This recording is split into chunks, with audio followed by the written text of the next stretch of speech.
Good morning. Can you hear me or mic? There we go. Better? Well, first of all, happy Father's Day to everyone. We have a lot of memories of our dads. Welcome to our Eitaikyo Memorial Service as we honor deceased members of the temple who have handed down the Butsu teachings to us. This service embraces our departed loved ones and is a time set aside to pay respect and remembrance for our beloved ones who have gone to the Pure Land before us. We are most fortunate to have today Reverend Henry Adams. Since 2013, Reverend Adams has been the resident minister of the San Eitaikyo Buddhist Temple. Welcome, Sensei. Always good to see you. We'll begin the service with a quiet meditation. Sensei will strike the bell once to begin and to end the meditation. Sensei?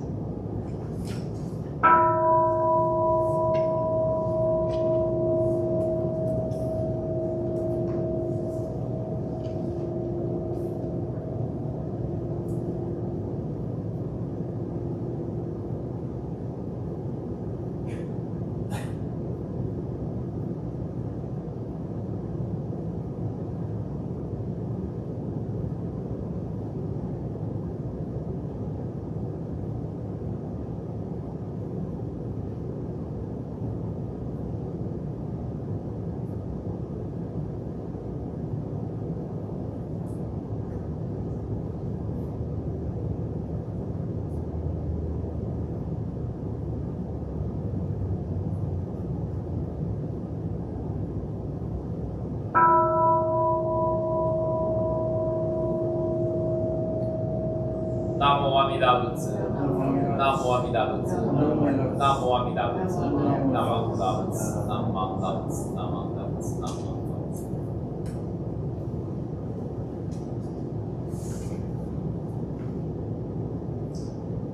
Please stand for our opening gatha.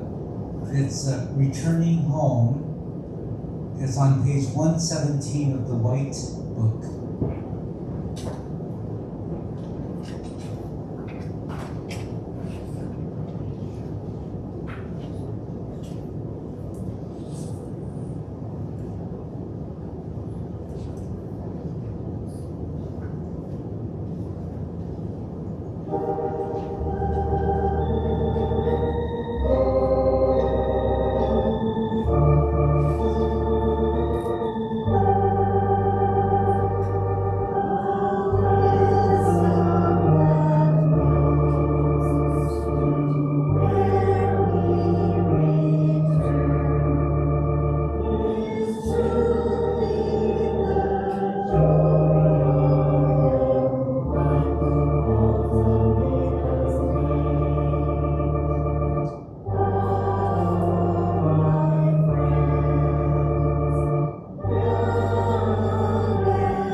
Please remain standing for the reading of the Threefold Refuge.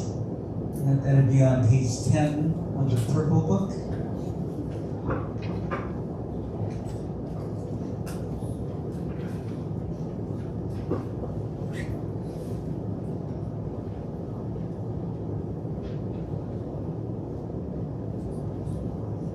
The Threefold Refuge. Difficult is it to receive a human form, now we are living it. Difficult is it to hear the Dharma of the Buddha, now we hear it.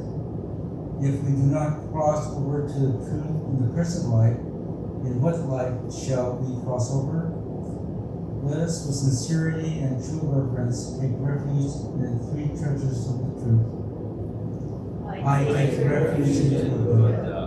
May we together with all sentient beings awaken to the great way of enlightenment and to his expansive intent of Amida. I take refuge in the Dharma. May we together with all sentient beings enter the storehouse of the Dharma, becoming like the wisdom ocean. I take refuge in the Sangha. May we together with all sentient beings become units in true accord and harmony of all things. The peerless, profound, and wondrous Dharma is rare to encounter even in many hundreds and thousands of kalpas. Now we are privileged to hear and receive it.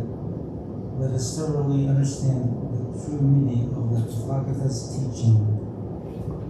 Namo Amida Butsu. Namo Amida Butsu. Namo Amida Butsu. Namo Amida Butsu. Namo Amida Butsu. Namo Amida Butsu. Namo Amida Butsu.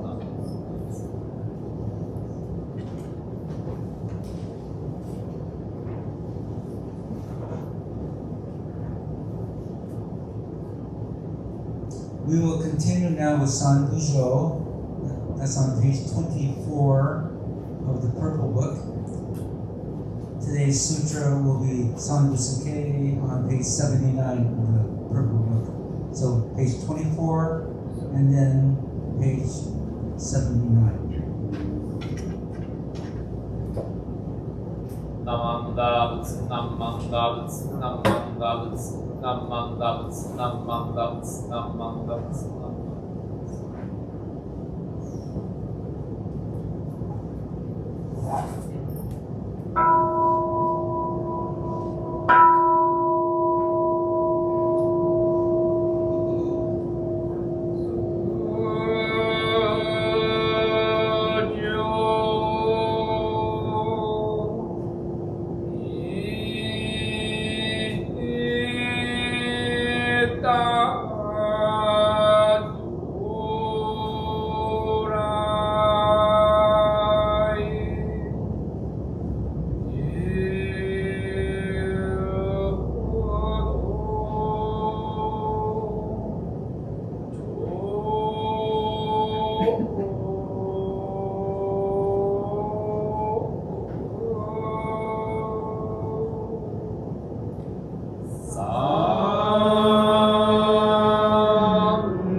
Sa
This morning's our message will be given by Reverend Adams.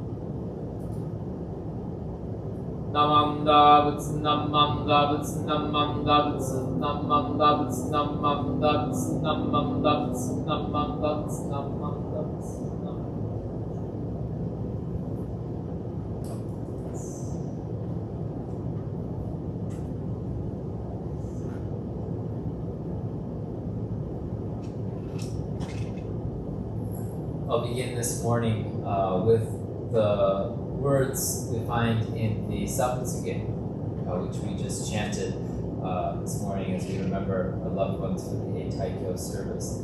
I invite you to join me in Gasho.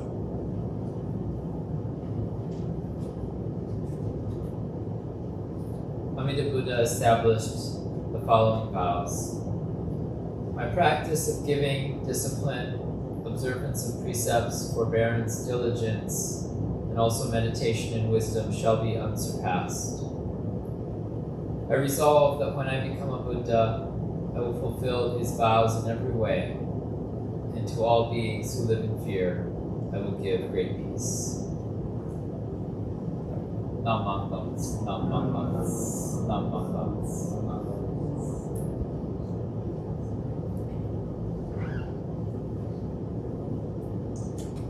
Good morning, everyone. Wonderful to be together this morning. I'm truly honored to join you in the observance of this year's Eitaikyo service, remembering the loved ones who are recorded in the Eitaikyo Kakocho, the record of Eitaikyo families, as well as those who built this temple and created this place for us to gather and to hear the Dharma. The meaning of this word Eitaikyo is the perpetual chanting of the sutras, the perpetual continuation of the teachings down through the generations. And so as we reflect upon the efforts made by the previous generations, we appreciate how these efforts were made for our benefit. And we receive this benefit with a deep wish in our heart to pass it on to the next generation.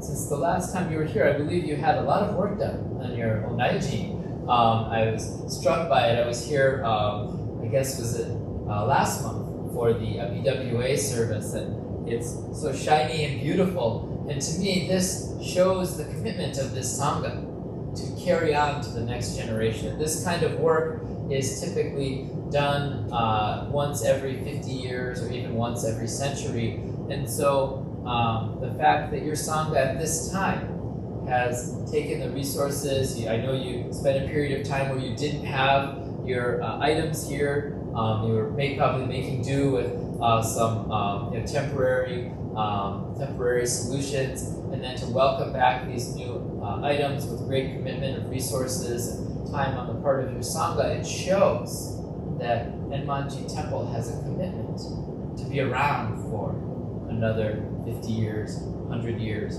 200 years, that this temple is here to be a place where we can perpetually hear the teachings of the Buddha, most simply where we can perpetually hear these words, Namo Amida Butsu, which we chanted and which we recited today. The meaning of these words, Namo Amida Butsu, being I take refuge in Amida Buddha.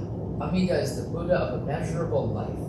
And as we reflect upon the immeasurable life of Amida Buddha, we consider the meaning of our own lives. And the Buddha encourages us to look deeply and to understand the most essential matter, the matters of life and death. We remember those loved ones who have passed through that gate of death and crossed over to the other shore, but we also reflect upon the truth that they're not gone for our lives, but they've brought us here to this place.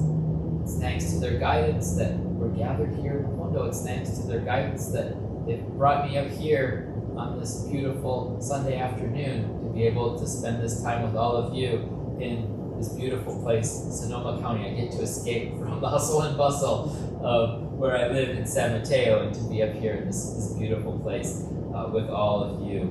And so I want to begin my reflection today by thinking about, when we talk about life and death, what do we mean by life? What does it mean to be alive? So think about all the different ways we can understand life. We can think about life even in terms of the living beings, human beings, birds, flowers, trees, plants, animals. Right? So if you think about the life, all the different kinds of life, let's just think about animals for a moment.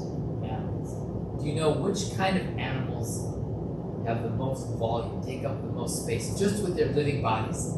I'm talking about human beings who take up all this space with our houses and our cars and our roads and everything, but just with the bodies.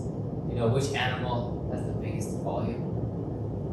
When I first thought of this, I thought, I don't know, maybe elephants. They're pretty big, right? Whales.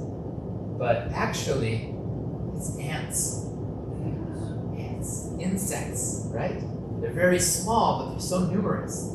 Like at our house, at the moment, ever since the heavy rains of this past winter, we've been reminded of how ants are everywhere in our house, in the bathroom, in the kitchen. We're constantly fighting with the ants. Now, I'm a good Buddhist, so I try not to kill them, but my wife, right, without mercy. And I say that, but actually, if we're getting ready for bed and I see an ant crawling across my son's pillow, smash, right? No mercy, right?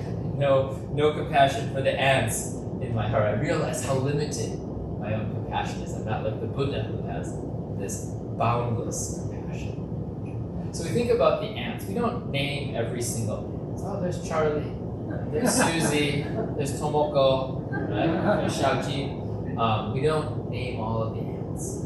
But as humans, we love to categorize and name things. Of course, all the people have a name. Right? And so if we think about ants, humans love to categorize. We love to name. We like to compartmentalize. Even air. Think about air. It's all around us. It's free, right? We don't really think about, this is my air. That's your air. Right? No, you stay out of my air. This is my air, right? Air, share freely. It's all around us. We can't hold it. We can't confine it. But if we wish to measure it, we can blow it into a balloon, right? Once it's blown into a balloon, that becomes my air. I know about this. We had a birthday party in our house this past week. There was a lot of conversation about, where is my balloon? No, that's your balloon. This is my balloon, right? That air, it's mine. It's mine. Think about, so we can, as humans, we love to kind of create a boundary around something and then to say it's mine. It's mine. And our lives are kind of like a balloon in a lot of ways, if you think about it. When you first blow up a balloon, blow it up, what does it look like, right? It's nice and firm, it's shiny, it's smooth, beautiful, right? Bouncy, has a lot of energy, right? As time goes on, gradually it's smaller, it's wrinklier, right? It's not as softer, right? Not as bouncy. Think about myself when I was a young man. I was bouncy and smooth, it's hair, right? And now as I get older, right? A little bit wrinkly, right? Softer than I used to be in certain places. When I was back in Kyoto last year with several of you, we were able to travel together to Nishi Honganji to attend the services to celebrate the 850th birthday celebration for our founder, Shinran Shonin, whose portrait hangs here in the Onaichi, as well as the 800th commemoration anniversary of the establishment of our Jodo Shinshu teaching. So we were back in Kyoto, and the hotel we were staying was very close to where I used to live when I was studying in Kyoto. And at that time, I would always think about, I live right by Kyoto Station. Anytime I want, I could walk to Kyoto Station. I thought it's so close, it's so convenient. Maybe it would take me 15 minutes to walk to the station. And so at one point we had a little break in our activities, and I thought, I'll just walk down to the station. Maybe get something to drink, walk through the old neighborhoods. We got about an hour. That's perfect. Walk down, have half an hour, hang around the station, walk back. So I started walking.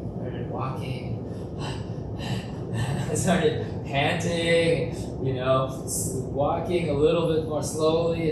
By the time I got to the station, I realized, that took me 30 minutes. I gotta turn around and walk right back. So the air gradually started to come out of my balloon, right? Eventually, right, the air goes out completely. We think about, of course, we all wish to have a long and healthy life. We wish that for all of our loved ones. But we know that just like the balloon, like at the birthday party, where you blow up the balloon, you pass it out, invariably there's one or two balloons that the kid gets. Start throwing it around and instantly pop, right? Right? But a balloon, it doesn't always go to the point where it starts shrinking down and getting wrinkly. Sometimes when it's brand new, strong, firm, smooth, those balloons pop too.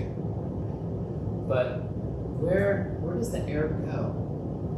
It's not gone. The shape is gone. The form that we're used to, the form that we love, and that my form, my balloon, is gone. But the air doesn't vanish. It goes back to be one. All of it. Human life is like this too. We talk about Amida Buddha as the Buddha of immeasurable life, the pure land of Amida Buddha that's represented by this beautiful space in which we place Eitaikyo Kakocho, where we place the record. This represents our truth that the loved ones who we no longer see in that familiar form, those who perhaps we've never met, but thanks to them, we're here today. Our grandparents, our great-grandparents, the Dharma ancestors who established this temple, carried the teachings forward. They're no longer here in this physical, familiar form, but from the Buddha's world of immeasurable life, we find they come forth into our lives. As we encounter their lives, the immeasurable life of the Buddha in each moment, each encounter with the compassion and truth of liberation from suffering. So if we approach our lives in this way, with this understanding of immeasurable life, our attitude towards birth and death changes in a very essential and fundamental way. In these words I read from the Sambutsuge, which we chanted this morning, these words of the Buddha vows, for all those who live in fear, I will give great peace. Those who have fear, anxiety, the Buddha brings us peace. And I think perhaps for most of us, if we're really honest with ourselves, there's nothing that brings about more fear than our fear of death. Complete unknown. That's an essential. And it may be not just fear of our own death, but the death of our loved ones. Say, I'm ready to go anytime. You might think that, but those that I love, the sadness of parting is real and it's deep. And I think that we see this fear oftentimes around funeral services. One of the things that I've observed from time to time as a minister who's honored to accompany families on this journey of grief and remembrance through the Buddhist traditions is when there's an open casket service, makurigyo service, occasionally there's a conversation about the children. Maybe there's 4 or 5-year-old children who are so close to grandma and grandpa, and grandma or grandpa, or even parent, loved one, someone has concluded their time in this world. What remains is a dead body is there in front of the temple or in the hospital. And there's a question of, do we want to allow the child to see the body? We want them to come to the open casket service because we don't want them to be scarred permanently by seeing this dead body. It's an interesting perspective. It shows care and concern for the children, but I think oftentimes it's our fear and discomfort that we're projecting onto the children. The occasions when I've seen children come for makoregyo services or casket services, they're reading off the parents, grandparents. How are the people around them reacting to this? This is something new and something that they'll never forget. And so how the adults around them respond is teaching them, how do I respond to this? How do I deal with this? One of my most powerful experiences in my early year, when I first started out as a minister, was the first time I did a funeral outside of the temple. I'd been a minister for only a couple months, and as I was doing the service at a mortuary, a funeral home, normally I'm sitting up here, caskets down here, there's that distance, but in this case, at a mortuary, you kind of do with what's in the space, and you make do. And so I was sitting very close to the casket. It's not a huge room, and I was sitting right on level, just right kind of next to the incense burner in a way.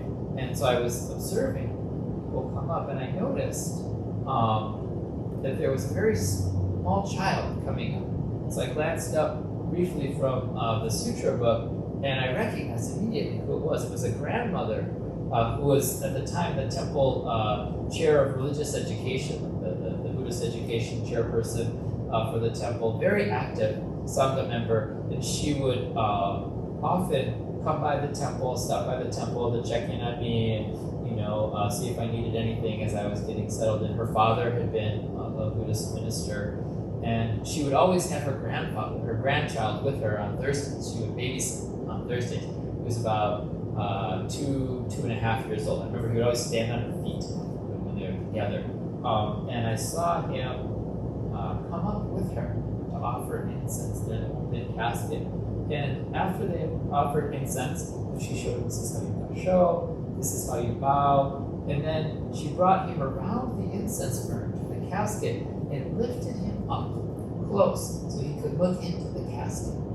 And I couldn't hear what she was saying, but I could see that she was giving him a loving hug of a grandmother, and I know she was saying, Namo, it's Namo. So perhaps saying, this is my friend who's crossed over to the other shore.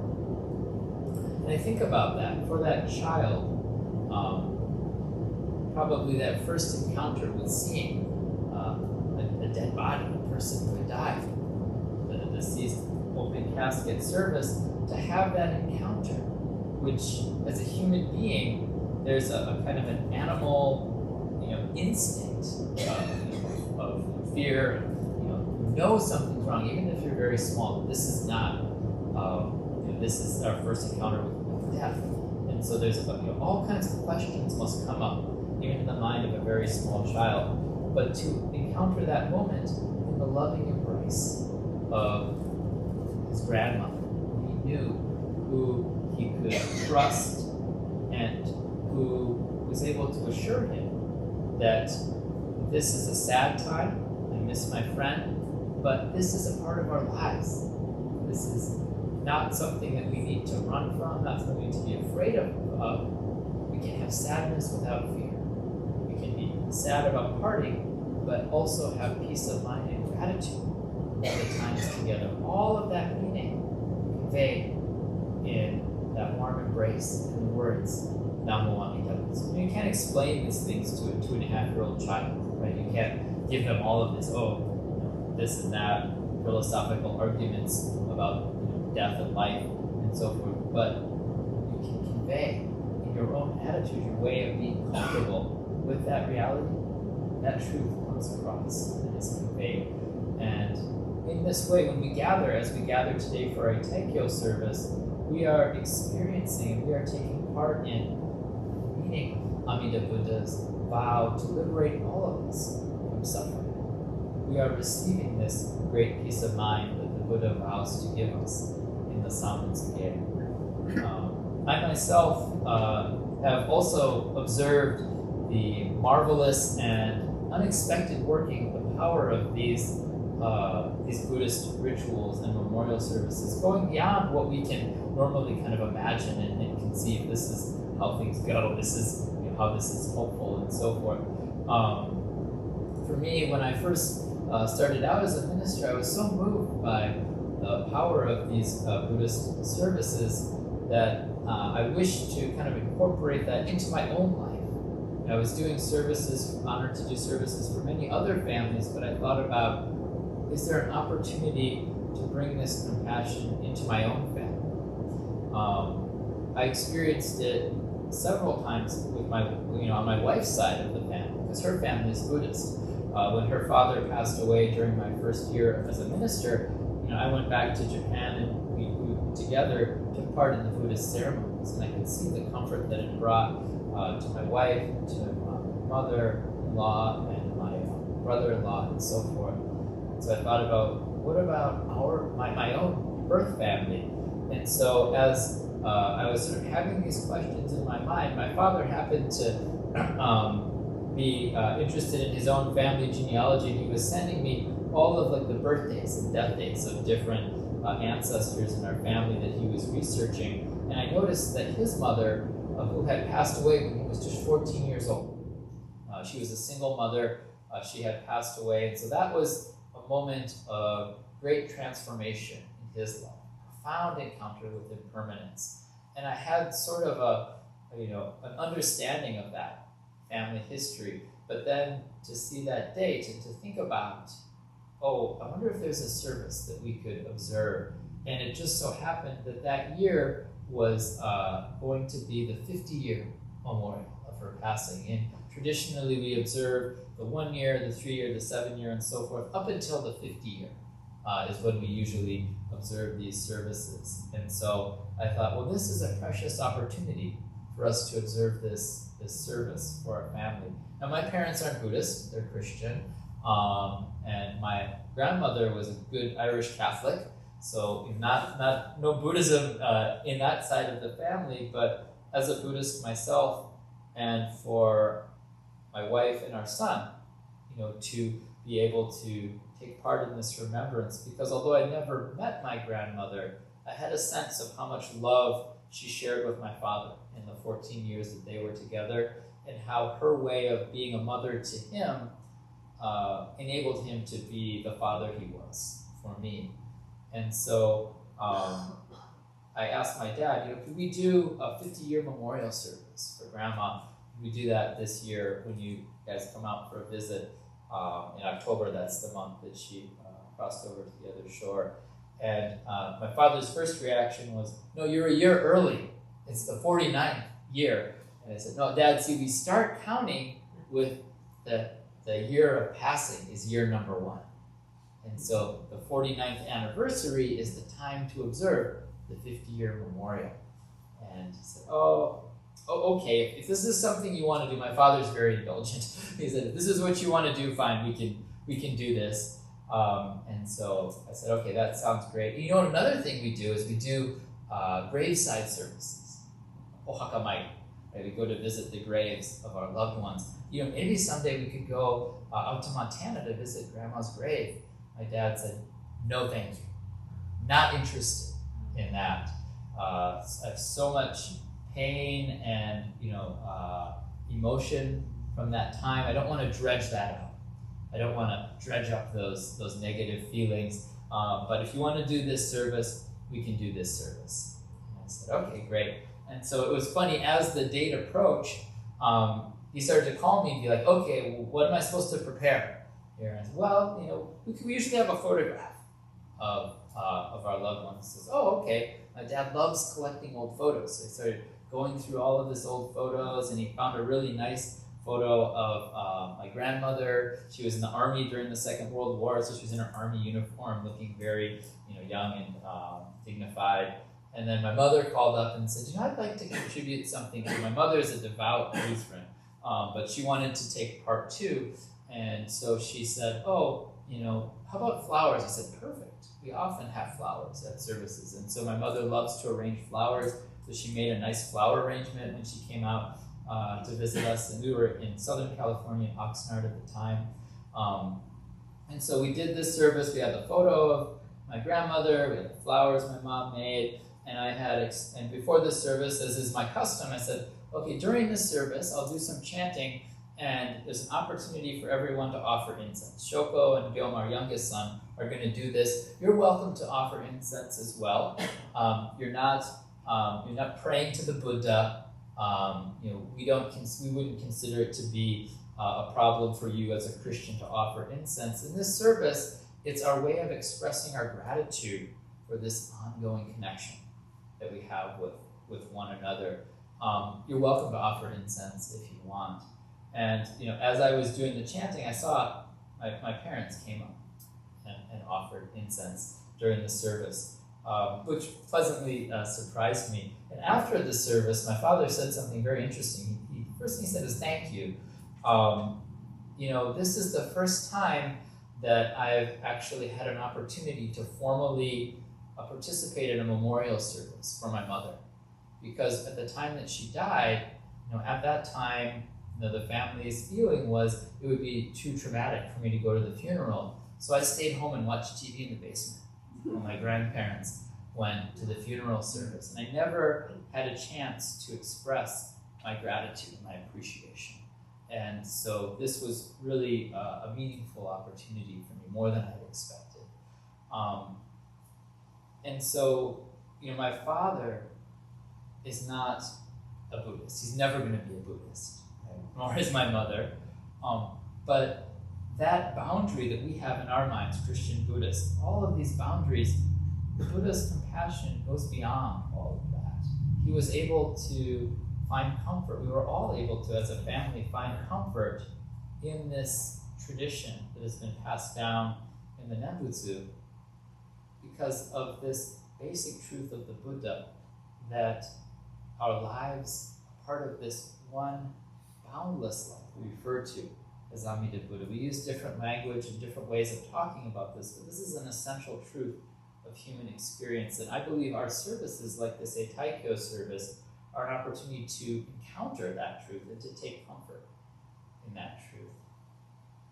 A few years later, around the time we moved up to San Mateo, my parents had retired, and they decided to drive out. Since then, they've driven out many times, and they decided that they're going to have an adventure, and they're going to drive from Minnesota, where I grew up, to San Mateo, halfway across the country, to visit us. And as they were going along, they would call me and sort of check in where they were. I was like, oh, we're at Mount Rushmore, we're moving across the country.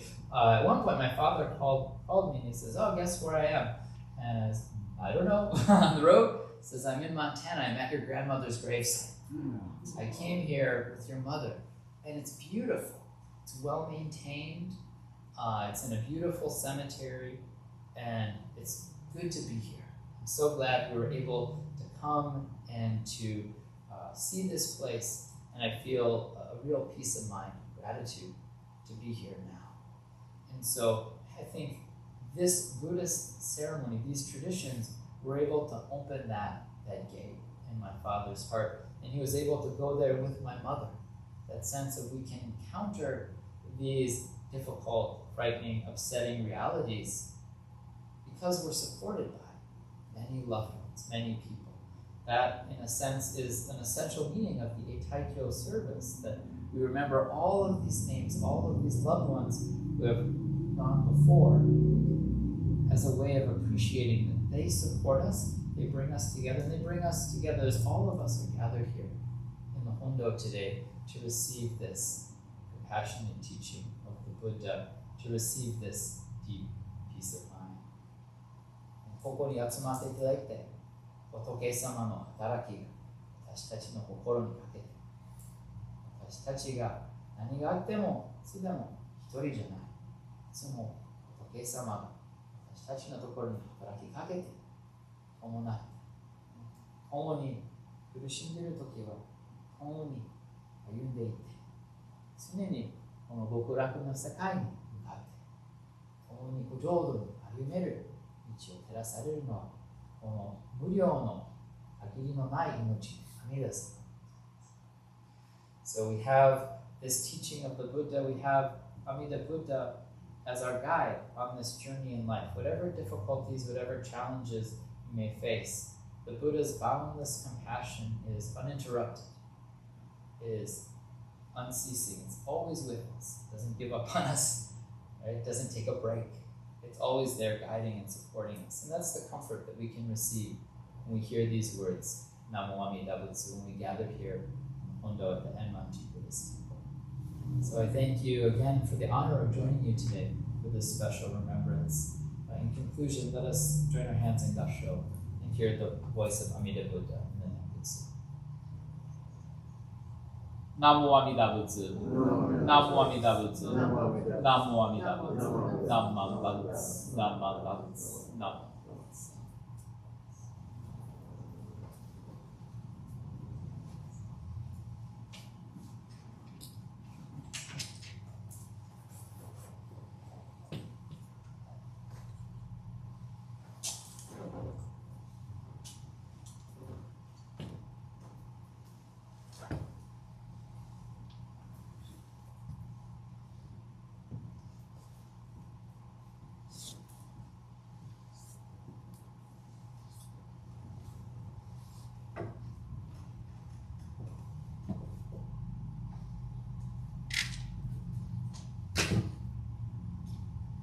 Thank you, Sensei, for your very inspiring message. Thank you so much.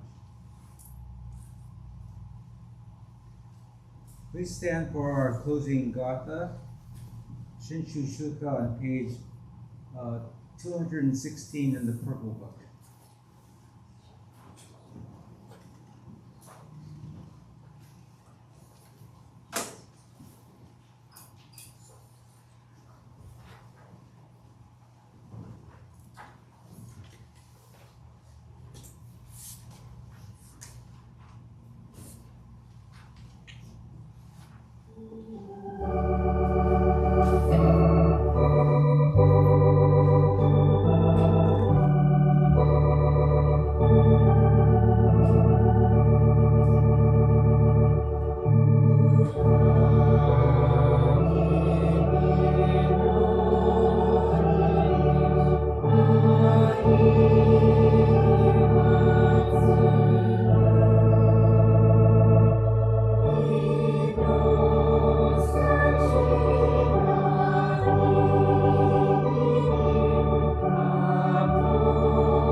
Do we have any announcements?